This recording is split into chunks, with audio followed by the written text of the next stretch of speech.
মানুষেরও যে আকাশের মতো হৃদয় থাকতে পারে, তাকে না দেখলে হয়তো আমার জানাই হতো না।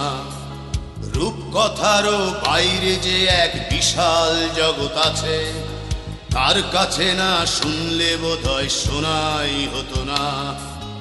আজকে আমার এই পৃথিবীর অনেক কিছু চেনা, ব্ল্যাকবোর্ডের ওই কালো আকাশ আমায় এনে দেনা।